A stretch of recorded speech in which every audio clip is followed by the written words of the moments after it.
It was Barry Hill, Mission Enabler, who first got me introduced to Matthew and told me about the work of Wigwam here in this patch shortly after I arrived, director of the benefice, and he suggested that we should meet up. And a number of people said to me, well, why are you meeting up with this group that's essentially linked with another church that's working on your patch? You want to tell them to go away and mind their own business, and how dare they sort of elbow in? But I decided, I'm very glad I did, to go ahead and meet with Matthew just to see what this thing Wigwam was all about. And we discovered, I think within minutes of meeting really, that actually we got on really well, that despite coming from two very different traditions, we had an awful lot in common in terms of having a heart for the mission of the church and a concern for this particular community.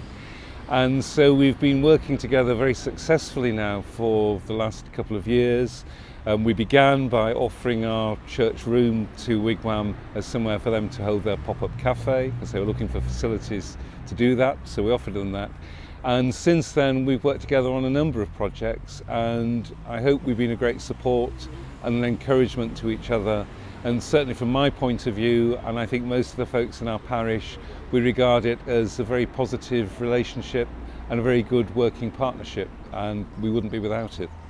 One of the things that I've learned through doing Fresh Expressions with Wigwam is that we're all one church, and it seemed odd to me that as a Fresh Expression church geographically located in Wigston, that I would have no relationship with my local parish church.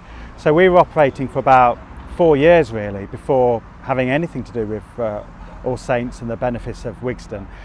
And I felt very strongly that that's not right really. We're all Church of England, we're all Anglican church. We ought to really we could be more powerful together, more effective together.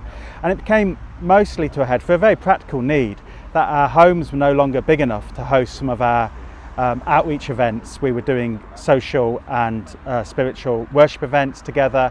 And I approached Trevor through the Diocese, through Barry Hill, about would he be interested in working with us in providing some facilities and prayer support and backup really. And they really went for it, and we set up a pop-up cafe which has been well supported by people of All Saints as well as the Wigwam Fresh Expression, which has been about opening up the church, opening up people's communities, their networks, to having a time when we're spending time together, showing God's love through hospitality. And that wouldn't have been possible without All Saints helping us with that. Today, at the time of Pentecost, we're having this 24/7 prayer, and I think that again shows that how we can be creative and work with both our skills and talents and resources to really be one church reaching out to the people of Wigston.